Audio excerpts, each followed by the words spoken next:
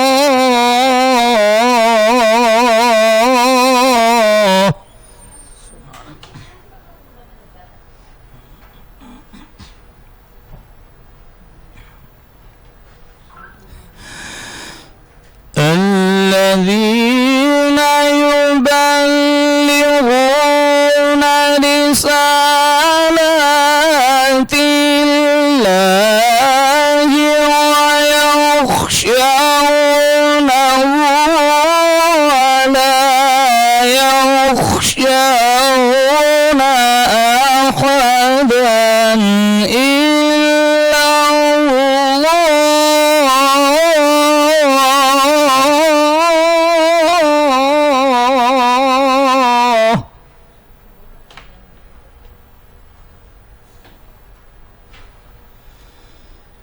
وكفى بالله حسيبا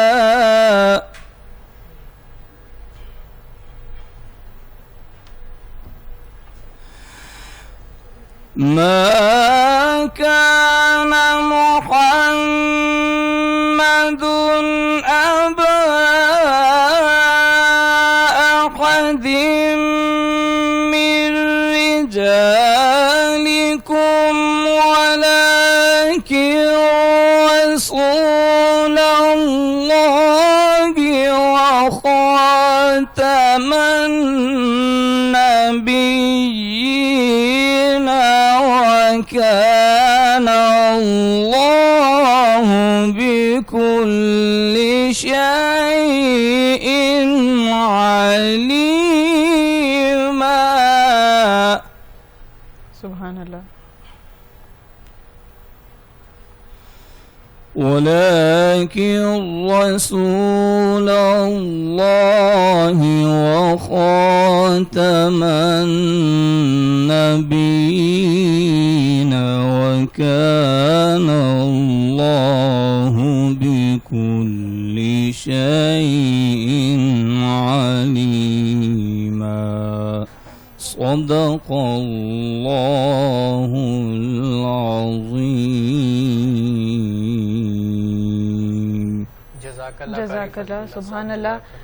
ناظرین، قاری فضل اللہ چشتی صاحب تلاوت کلام پاک سورہ احزاب کی تلاوت کر رہے تھے، اور اس میں ایک آیت آئی کہ ما کانا محمد آبا احد من رجالکم ولکن رسول اللہ وخاتم النبیین وکان اللہ بکل شیء علیما، کہ محمد صلی اللہ علیہ وآلہ وسلم تمہارے مردوں میں کسی کے باپ نہیں ہیں، لیکن اللہ کے رسول ہیں اور سب نبیوں کے آخر میں تشریف لانے والے ہیں، اور اللہ سب کچھ جاننے والا ہے. اور اس آیت کے پیچھے ایک پورا واقعہ ہے، اس میں اس سے چند میں باتیں آپ کو بتا دیتی ہوں کہ حضرت زینب رضی اللہ تعالی عنہ سے جب نبی پاک صلی اللہ علیہ وآلہ وسلم کا نکاح ہوا تو منافقین اور مشرکین نے معاذ اللہ یہ کہنا شروع کر دیا کہ آپ صلی اللہ علیہ وآلہ وسلم نے اپنے بیٹے کی بیوی سے، کیونکہ لے پالک بیٹے تھے حضرت زید رضی اللہ تعالی عنہ، تو ان کی بیوی سے معاذ اللہ آپ صلی اللہ علیہ وآلہ وسلم نے نکاح کیا ہے. تو اس کے جواب میں اللہ تعالیٰ نے یہ آیت مبارکہ نازل کی کہ محمد صلی اللہ علیہ وآلہ وسلم تمہارے مردوں میں سے کسی کے باپ نہیں ہیں. تو رسول اللہ صلی اللہ علیہ وآلہ وسلم کی شان پاک ہم جتنی بھی ان کا ذکر کریں ہم ادا نہیں کر سکتے. ذکر مصطفیٰ کے لیے صلی اللہ علیہ وآلہ وسلم محمد سالار امجد ہمارے ساتھ موجود ہیں. بہت شکریہ سالار، آپ تشریف لے کر آئے. ہمیں ایک نعت سنا دیجیے. بسم اللہ الرحمن الرحیم. بہارے جاں فضا تم ہو، نسیم گل ستا تم ہو، بہارے باغ رضوان تم سے ہے، زیب جنا تم ہو، خدا کی سلطنت کا دو جہاں میں کون دولا ہے، خدا کی سلطنت کا دو جہاں میں کون دولا ہے، تم ہی تم ہو،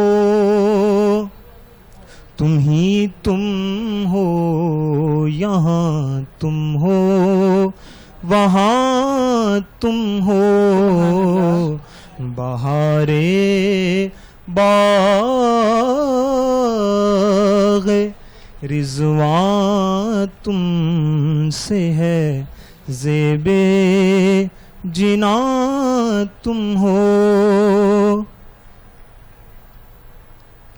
کجا ہم خاک افتادہ کجا تم میں شہ بالا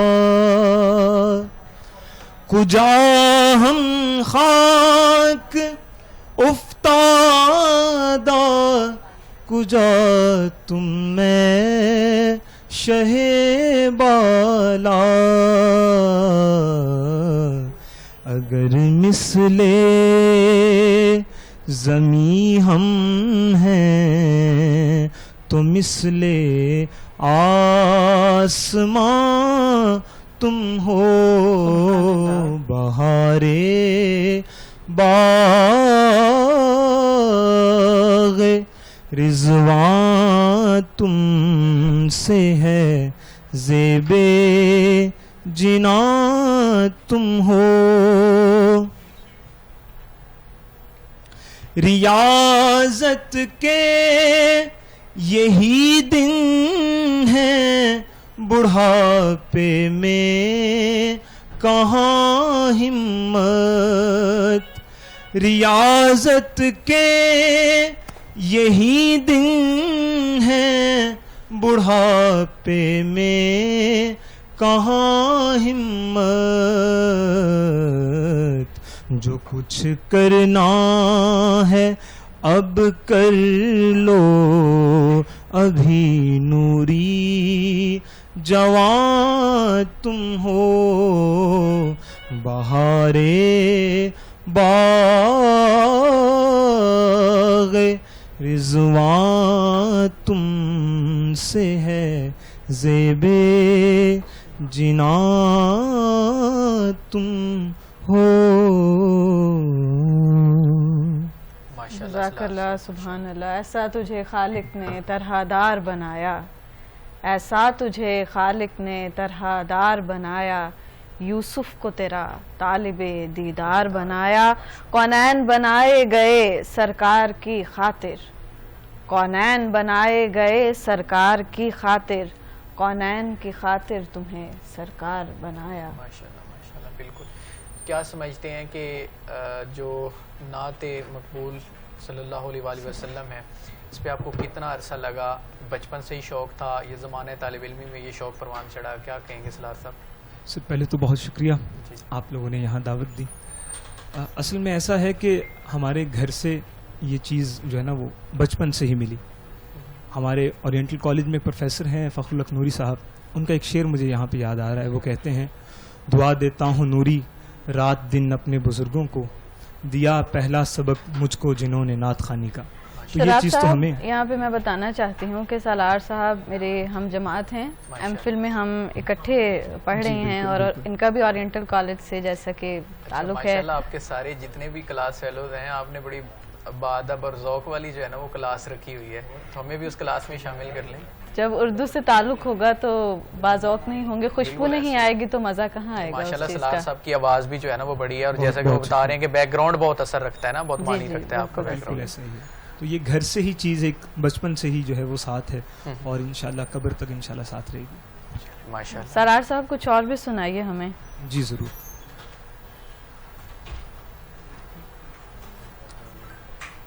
وہ سوئے لالازار پھرتے ہیں وہ سوئے لالازار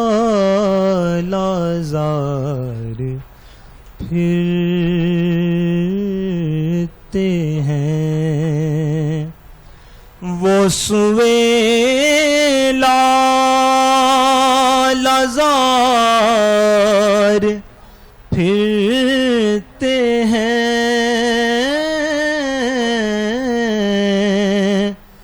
وہ سوئے لالازار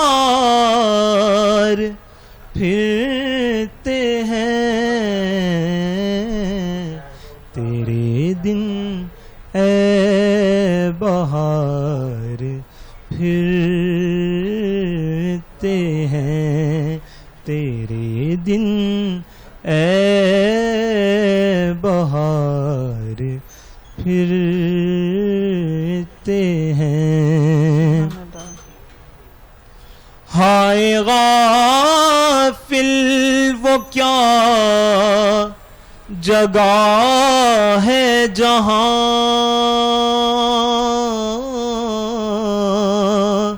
ہائے غافل وہ کیا جگہ ہے جہاں، پانچ جاتے ہیں چار پھرتے ہیں تیرے دن، اے بہار پھرتے ہیں.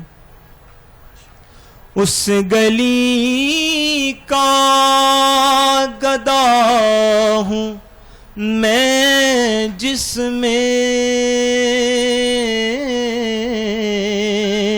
اس گلی کا گدا ہوں میں جس میں، مانگتے تاجدار پھرتے ہیں تیرے دن، اے بہار پھرتے ہیں. وہ سوئے لالازار پھرتے ہیں. جزاک اللہ. قاری صاحب میں آپ کی طرف آؤں گا، کیا میسیج دینا چاہیں گے؟ آخری جو ہے وہ عشرہ چل رہا ہے اور آخری جو ہے وہ مطلب ایام چل رہے ہیں رمضان المبارک کے، اور اللہ پاک نے ہمیں سعادت بخشی رمضان المبارک میں عبادت کی، تو کیا میسیج دینا چاہیں گے کہ ہمیں کیا کرنا چاہیے مزید اخلاقی؟ مائک اٹھا دیں پلیز. ویسے بھی یہ عشرہ نجات کا ہی ہے. جی بالکل ایسا. تو بس استغفار وغیرہ ہمیں اس کے اندر جو ہے وہ کرنی چاہیے آخری عشرے کے اندر، جتنا یعنی ہو سکے اللہ رب العزت کی بارگاہ جو ہے وہ ہم توبہ استغفار ہی کریں. یہی میرا جو ہے وہ ایک میسیج ہے، پیغام ہے. جزاک اللہ. قاری صاحب ہمیں کوئی ایک تھوڑی سی اگر آپ سنا دیں، اگر قرأت سنا دیں، تھوڑی سی کوئی سورت سنا دیں، کلام. اعوذ باللہ من الشیطان الرجیم. بسم اللہ الرحمن الرحیم. انا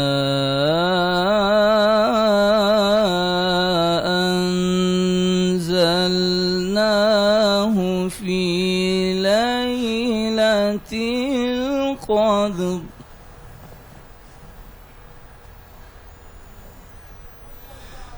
وما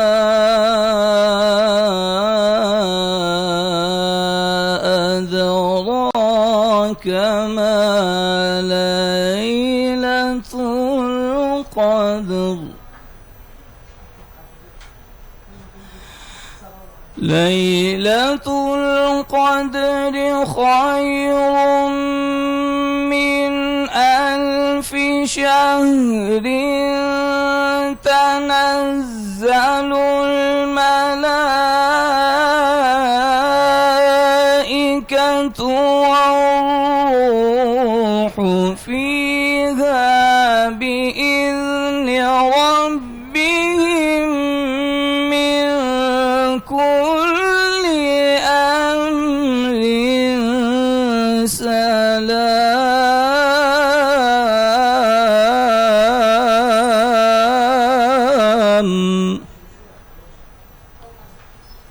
سلام هي حتى مطلع الفجر. صدق الله العظيم. جزاک اللہ. سبحان اللہ. چونکہ لیلۃ القدر کی راتیں بے شک. ہیں تو قاری صاحب نے سورہ قدر کی تلاوت کی اور ہمیں یہی کہ اس میں جتنی ہم استغفار کر سکیں بے شک، بے اتنی وہ بھی کم ہے. اور دیکھیں مانور بہت کم دن رہ جی، گئے ہمارے پاس بالکل. اس بابرکت مہینے میں رحمتیں سمیٹنے جی، کے. جی. اللہ پاک سے استغفار کریں، اپنے جی. گناہوں کی گڑ گڑا کے معافی مانگیں، اور سب سے بڑی بات کہ ہم آگے کے لیے تیاری کریں. بالکل ایسا ہی ہے. مطلب یہ بالکل مہینہ ایسا جو ہے ہی وہ بڑی قسمت والوں کو جی. نصیب ہوتا ہے. ناظرین، قاری فضل چشتی صاحب ہمارے ساتھ تھے اور محمد سالار صاحب ہمارے ساتھ تھے. ہم دونوں صاحبان کا بہت شکریہ ادا کرتے ہیں. ہمیں جوائن کیا ہے علامہ حافظ تصور عباس سیالوی صاحب نے. علامہ صاحب بہت شکریہ، آپ تشریف لے کر آئے.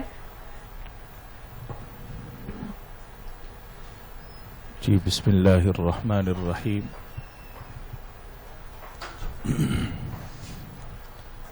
ماشاءاللہ بڑا اچھا پروگرام، اور اللہ تبارک و تعالیٰ کے اس ماہ مبارک اور اس ماہ سیام کے حوالے سے یہ ٹرانسمیشن ہو رہی ہے. اور اس ماہ مبارک کی برکتیں، یہ آخری عشرہ ہمیں رحمتوں اور برکتوں سے نوازتا ہوا اپنی منزل کی طرف رواں دواں ہے. قبلہ قاری صاحب نے بھی سورہ القدر کی تلاوت کی ہے، اور اسی سورہ القدر کے اندر اللہ تبارک و تعالی نے نزول قرآن اور لیلۃ القدر کی برکتیں اور فضیلتیں بیان فرمائی ہیں. یہ آخری عشرہ ہے، اس کے بارے میں رسول اللہ صلی اللہ علیہ وسلم نے ارشاد فرمایا ہے. بلکہ جناب سیدہ عائشہ الصدیقہ سلام اللہ علیہا آپ فرماتی ہیں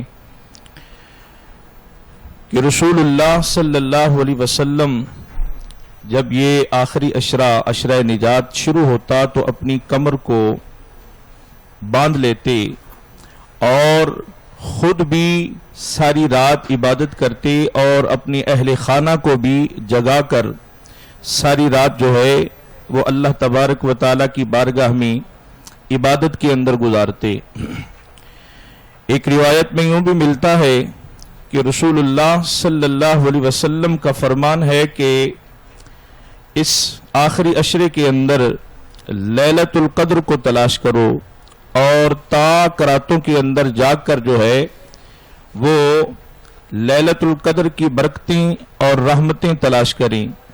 یہ وہ رات ہے کہ جس کے بارے میں ارشاد فرمایا گیا ہے کہ یہ ایک رات 1000 مہینوں سے بہتر ہے، اور اس کی فضیلت اور اس کا مرتبہ یہ ہے کہ اللہ تبارک و تعالی نے اس رات کے اندر جو ہے وہ قرآن کا نزول فرمایا ہے.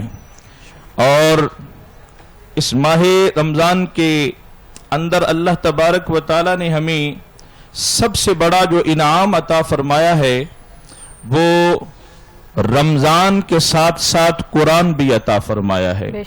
اور یہ قرآن جو ہے نبی کریم صلی اللہ علیہ وسلم کا سب سے بڑا معجزہ ہے، اور امت مصطفیٰ صلی اللہ علیہ وسلم کے لیے راہ ہدایت اور حضور صلی اللہ علیہ وسلم کی امت کا بخشش کا بہت بڑا یہ قرآن وسیلہ ہے. علامہ صاحب، لیلۃ القدر کی راتوں میں صدقہ و خیرات کی جو اہمیت ہے وہ بھی ہمیں بتائیے گا. جی، لیلۃ القدر کی راتوں کے اندر صدقہ و خیرات جو ہے وہ کرنا اور صلہ رحمی کرنا، بلکہ رسول اللہ صلی اللہ علیہ وسلم کا فرمان ہے کہ صلہ رحمی کے بارے میں کہ اللہ تبارک و تعالی جل شانہ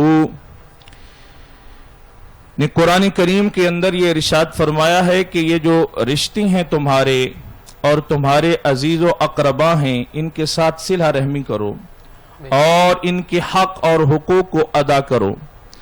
رسول اللہ صلی اللہ علیہ وسلم کا فرمان ہے کہ ماہ رمضان کے اندر اگر تم ایک نیکی کرتے ہو تو اللہ تبارک و تعالی تمہیں اس کا 70 گنا اجر زیادہ عطا فرماتا ہے عام دنوں کی نسبت. اور ایک روایت میں یوں بھی ملتا ہے کہ آپ اگر قرآن کریم کا ایک لفظ پڑھتے ہیں ماہ سیام کی ان بابرکت راتوں کے اندر تو عام دنوں کے اندر تمہیں ایک نیکی کے بدلے 10 نیکیاں ملتی ہیں، لیکن اس ماہ مبارک کے اندر اگر آپ قرآن کی تلاوت کریں گے تو ایک حرف کے بدلے اللہ آپ کو 25 نیکیاں عطا فرماتا ہے۔ سبحان اللہ۔ تو اسی طرح ہر عمل کا جو نعم البدل ہے وہ اللہ رب العزت بڑھا دیتا ہے۔ تو آج ان ماہ رمضان کی بابرکت راتوں کے اندر اور ان دنوں کے اندر اگر آپ صدقہ و خیرات کریں گے، صلہ رحمی کریں گے اور اللہ تبارک و تعالیٰ کی بارگاہ میں خرچ کریں گے تو اللہ رب العزت اس کا عام دنوں سے جو ہے وہ زیادہ اجر و ثواب عطا فرمائے گا۔ قاری صاحب، خرچ کرنے کے والے سے کیا کہیں گے؟ سب سے زیادہ حق کس کو پہنچنا چاہیے؟ قرآن کریم نے جو ایک اصول بیان فرمایا ہے اس حوالے سے سب سے پہلے اپنے قریبی رشتہ دار ہیں، بالکل صحیح ہے، اپنے قریبی رشتہ دار، اس کے بعد اپنی جو دیگر ہمسائیگی آپ کی ہے ان کی طرف دھیان کیا جائے، پھر اہل محلہ، پھر باہر کے جو لوگ ہیں ان پر خرچ کیا جائے۔ سب سے پہلے جو اپنے قریبی رشتہ دار ہیں، بلکہ رسول اللہ صلی اللہ علیہ وسلم کا فرمان ہے کہ سب سے بہترین جو صدقہ ہے وہ ہے اپنی عزیز و اقربا پر خرچ کرنا، اپنی اہل خانہ پر خرچ کرنا۔ علامہ صاحب، صلہ رحمی کے جو ہماری زندگی پر مثبت اثرات ہوتے ہیں اس کے حوالے سے بھی بتائیے۔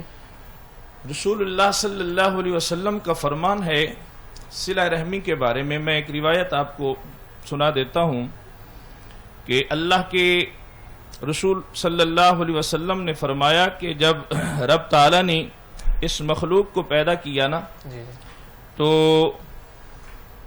صلہ رحمی اور رحم جو ہوتا ہے یہ ایک ماں کے جسم کا وہ حصہ ہوتا ہے کہ جس کے اندر بچہ پرورش پاتا ہے۔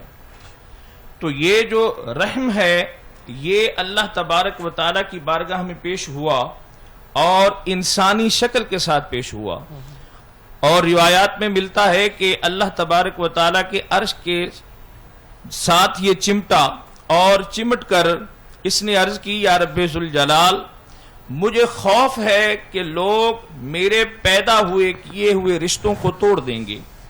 اللہ رب العزت نے فرمایا کیا تو اس بات پر راضی نہیں ہے کہ جو تیرے پیدا ہوئے رشتوں کو توڑے گا وہ اپنا تعلق مجھ سے توڑ لے گا، اور جو تیرے پیدا کیے ہوئے رشتوں کو جوڑے گا وہ مجھ سے تعلق جوڑ لے گا، تو کیا تو اس بات پر راضی نہیں ہے؟ تو اللہ تبارک و تعالیٰ نے یہ عہد کیا ہے کہ جو رشتوں کو جوڑتا ہے وہ رشتوں کو نہیں بلکہ اپنا تعلق اپنے رب سے جوڑ رہا ہے، اور جو ان رشتوں کو توڑتا ہے وہ رشتوں کو نہیں توڑ رہا بلکہ وہ اپنا تعلق اپنے رب سے توڑ رہا ہے۔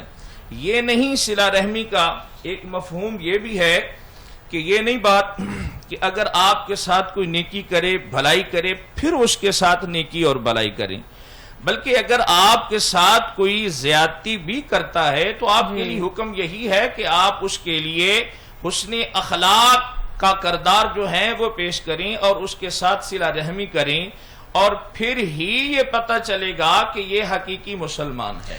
علامہ صاحب، اسی بات سے کہ جو حدیث مبارکہ ہے کہ جو تمہارے ساتھ توڑے اس کے ساتھ جوڑو، اور یہ ہمارے رشتوں میں زیادہ آج کل خاص کر جیسا ہم میں عدم برداشت کی جو مادہ ہے وہ بڑھ چکا ہے، تو اس حوالے سے بھی ناظرین کو بتائیں۔ جی، یہ ایک بہت بڑی بات آپ نے کی ہے کہ میں نے رسول اللہ صلی اللہ علیہ وسلم کا فرمان بیان کیا ہے کہ اللہ تبارک و تعالی اس سے اپنا تعلق قائم کرتا ہے۔ اگر یہ بات سمجھ لی جائے نا، اس مفہوم کو سمجھ لیا جائے کہ رسول اللہ صلی اللہ علیہ وسلم کا یہ فرمان ہے کہ وہ شخص جو اپنے عزیز و اقربا اور جن کے ساتھ حسن سلوک کرنے کا اللہ اور اس کے رسول صلی اللہ علیہ وسلم نے حکم دیا ہے۔ میں ایک اور بات آپ کو عرض کروں، اللہ تبارک و تعالی نے کلام مجید کے اندر اپنی وحدانیت اور اپنی عبادت کے بعد جو سب سے پہلے حکم ارشاد فرمایا ہے وہ حسن سلوک کا ارشاد فرمایا ہے، اور یہ تو ایک مسلمہ حقیقت ہے اور یہ واضح بات ہے. ہم اکثر یہ بات کرتے بھی ہیں کہ بھئی میرے ساتھ جو سلام لیتا ہے میں اس سے سلام لیتا ہوں. جی بلکہ مزہ تو تب ہے جی اور یہ اخلاق اور کردار کا پتہ تب ہی چلتا ہے کہ جب کوئی آپ سے اپنا چہرہ پھیرتا ہے تو آپ اس کی طرف سے چہرہ پھیرے نہیں بلکہ وہ ایک قدم آپ سے پیچھے ہٹا ہے تو آپ اس کے ساتھ جو ہے وہ 2 قدم بلکہ اس کے قریب ہو جائیں. مس مانور، سبحان اللہ. علامہ صاحب بہت اچھی بات کر رہے ہیں، لیکن یہ آج کل کے دور میں بہت مشکل ہے. جی اگر کوئی ہمیں چھوٹی سی بات کرتا ہے تو ہم اس کو اس سے ڈبل ریئیکشن دیتے ہیں. جی بالکل ایسا تو علامہ صاحب یہ عدم برداشت، ہاں جی ان کا جواب پتھر سے دینے والی بات. تو علامہ صاحب یہ عدم برداشت کا جو رویہ ہے اس پہ کیا کہیں گے؟ ہمیں کیا امپلیمنٹیشن کی ضرورت ہے؟ کون سے سٹیپس لینے چاہیے؟ کیونکہ دیکھیں کہ مانور، آج میں پڑھ رہا تھا ابھی تھوڑی دیر پہلے کہ باپ نے جو ہے نا وہ بیٹے کو قتل کر جی دیا بالکل چھوٹی سی ایسے بات ہی پہ. ہے. ٹھیک ہے جی. اور ایک اور خبر آئی تھی اوکاڑا والی سائڈ سے کہ باپ نے مخالفین سے بدلہ لینے کے لیے اپنی بیٹی کو قتل کر دیا اور مخالفین کے اوپر وہ ان کے کوئی قتل کا رنجش تھی. تو علامہ صاحب یہ چھوٹی چھوٹی باتیں ہیں اور ہم اس طرح معاشرہ کی سائڈ پہ جا رہے ہیں. جی عدم برداشت جو ہے یہ ایک بڑا اہم پہلو ہے ہمارے اس، خاص کر ہمارے اس معاشرے کے لیے. یہ اس وجہ سے ہو رہا ہے کہ ہم رسول اللہ صلی اللہ علیہ وسلم کے فرامین اور قرآن سے دور ہیں. قرآن و سنت سے دوری جو ہے ہمارے اندر جو ہے وہ عدم برداشت کا جو ہے وہ معاملہ پیدا کر رہی ہے. برداشت تو ہمارے اندر بالکل رہا ہی نہیں. رسول اللہ صلی اللہ علیہ وسلم کی سیرت طیبہ کا جب ہم مطالعہ کریں گے اور دیکھیں گے تو ہمیں پتہ چلے گا، بلکہ میں آپ کو یہ بتاؤں کہ انبیاء کرام میں سے سب سے زیادہ جو پریشانی کا معاملہ ہوا ہے وہ میرے اور آپ کے آقا دو عالم صلی اللہ علیہ وسلم کے ساتھ یہ معاملہ ہوا ہے. کفار کے ظلم اور پھر اپنے شہر سے نکالا جانا، پھر یہ سارے معاملات، پھر آپ صلی اللہ علیہ وسلم کو پتھروں کے ساتھ جو ہے وہ مارا گیا اور جبریل امین علیہ السلام حاضر ہوئے، آ کر عرض کیا یا رسول اللہ اگر آپ حکم ارشاد فرمائیں تو میں یہ پہاڑ ان بستی والوں کے اوپر جو ہے وہ الٹا دوں. اللہ کے نبی علیہ السلام نے فرمایا میں وما ارسلناک الا رحمت للعالمین، رحمت کا لبادہ اوڑھ کر آیا ہوں. تو یہ اس وجہ سے ہے کہ ہم دین سے دور ہیں، قرآن سے دور ہیں اور رسول اللہ صلی اللہ علیہ وسلم کی سنت سے دور ہیں. تو جب ہم رسول اللہ صلی اللہ علیہ وسلم کی اسوہ حسنہ کو تھام لیں گے تو یقیناً ہماری زندگی جو ہے وہ ایک ڈگر پر چلنا شروع ہو جی. علامہ صاحب یہیں سے ہم آگے بڑھیں گے، لیکن ہمارے ساتھ اس وقت موجود ہیں حافظ محمد سعد قریشی، اور میں ان سے گزارش کروں گی کہ نعت رسول مقبول صلی اللہ علیہ وآلہ وسلم ہمیں سنائیں. یہ دل تیری یادوں سے مہکتا ہی رہے گا، یہ دل تیری یادوں سے مہکتا ہی رہے گا، یہ دل تیری یادوں سے مہکتا ہی رہے گا، یہ دل تیری یادوں سے مہکتا ہی رہے گا، تیرا ہے یہ تیرا ہے یہ تیرا ہی رہے گا، تیرا ہے یہ تیرا ہے یہ تیرا ہی رہے گا، سرکار سے مانگو تو صحیح آل کا صدقہ، سرکار سے مانگو تو صحیح آل کا صدقہ، ملتا ہے یہ ملتا ہے یہ ملتا ہی رہے گا، ملتا ہے یہ ملتا ہے یہ ملتا ہی رہے گا۔ تیروں کے مسلح پہ شبیر کا سجدہ، تیروں کے مسلح پہ یہ شبیر کا سجدہ ہوتا ہے، یہ ہوتا ہے، یہ ہوتا ہی رہے گا، ہوتا ہے، یہ ہوتا ہے، یہ ہوتا ہی رہے گا۔ کیا لطف ہو آقا مجھے محشر میں یہ کہہ دیں، کیا لطف ہو آقا مجھے محشر میں یہ کہہ دیں، میرا ہے یہ میرا ہے یہ میرا ہی رہے گا، میرا ہے یہ میرا ہے یہ میرا ہی رہے گا۔ ماشاءاللہ، سبحان اللہ۔ سعد قریشی صاحب۔ ناظرین، مولانا ظفر علی خان فرماتے ہیں کہ دل جس سے زندہ ہے وہ تمنا تم ہی تو ہو، دل جس سے زندہ ہے وہ تمنا تم ہی تو ہو، ہم جس میں بس رہے ہیں وہ دنیا تم ہی تو ہو۔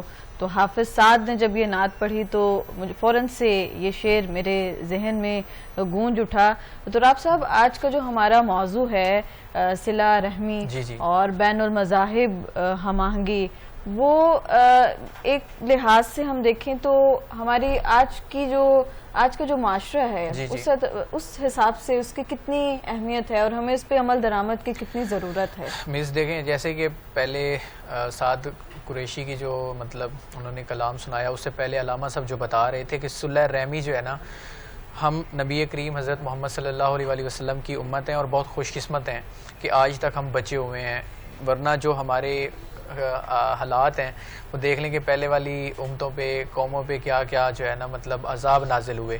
تو صلہ رحمی جو ہے وہ نبی کریم حضرت محمد مصطفیٰ صلی اللہ علیہ وسلم نے ہمیں ہمیشہ درس دیا ہے۔ دیکھ لیں ان کے اوپر پتھر برسائے گئے، ان کے اوپر کوڑا کرکٹ پھینکا گیا، ان کے ساتھ پتہ نہیں کتنے مظالم ڈھائے گئے ان کے اوپر، لیکن انہوں نے ہمیشہ جو ہے نا صلہ رحمی، اچھے سلوک، خوش اخلاقی پر زور دیا ہے۔ اور آپ دیکھیں کہ جو ہمارا دوسرا موضوع ہے بین المذاہب ہم آہنگی، آج ہم جب عالمی منظر نامے پر نظر ڈالتے ہیں تو کس قدر ضرورت ہے ہمیں امن کی، یکجہتی کی، اور کتنی عدم برداشت اگر ایک معاشرے میں اگر ایک چھوٹی سے بڑی جگہ پہ اگر ہم جاتے ہیں تو ہر طرح سے ایک ہی طرح کا ماحول ہمیں نظر آ رہا ہے۔ دیکھیں دین اسلام میں اقلیتوں کو، دوسرے مذاہب کو بہت آزادی دی گئی ہے، ٹھیک ہے نا، اور الحمدللہ پاکستان میں اس وقت دیکھ لیں کہ تمام جتنے بھی مذاہب ہیں، جس بھی مسلک کے لوگ ہیں، ان سب کو اپنی اپنی جو ہے نا وہ آزادی ہے، وہ عبادات کر رہے ہیں، سارا کچھ کر رہے ہیں، لیکن اسی طرح جو ہے نا دوسرے کنٹریز جہاں پہ ابھی فلسطین کو دیکھ لیں آپ، غزہ میں کیا ہو رہا ہے، وہاں پہ مظالم ڈھائے جا رہے ہیں، تو بین المذاہب ہم آہنگی جو ہے وہ بہت زیادہ ضروری ہے۔ تو راب صاحب ہم بڑھیں گے آگے۔ علامہ عبداللہ رضا مدنی صاحب ہمارے ساتھ موجود ہیں، بہت شکریہ علامہ صاحب، آپ تشریف لے کر آئے۔ جیسا کہ آج کا ہمارا ایک موضوع تو ہے رمضان اور صلہ رحمی، اور دوسرا یہ کہ بین المذاہب ہم آہنگی، اور اسلام نے جو اقلیتوں کو حقوق دیے اور انسانیت کا جو احترام سکھایا، اس کے حوالے سے ہمیں بتائیے گا۔ جی بسم اللہ الرحمن الرحیم۔ ماشاءاللہ بڑا اچھا پروگرام چل رہا ہے اور دوسری مرتبہ آپ کے پروگرام میں آنے کی سعادت مل رہی ہے۔ آپ کا جو سوال ہے اور آج کا جو موضوع ہے صلہ رحمی، پہلے میں اس پر بات کروں گا۔ اللہ رب العزت جل جلالہ نے کلام پاک کے اندر صلہ رحمی کا اور انصاف کا حکم جاری فرمایا ہے۔ جا بجا اس چیز کو بار بار لایا گیا تاکہ تاکید ہو جائے کہ صلہ رحمی کتنا ضروری ہے اس معاشرے کے لیے۔ نبی مکرم صلی اللہ تعالیٰ علیہ وآلہ وبارک وسلم کا فرمان بھی ہے، حضور نے ارشاد فرمایا من احب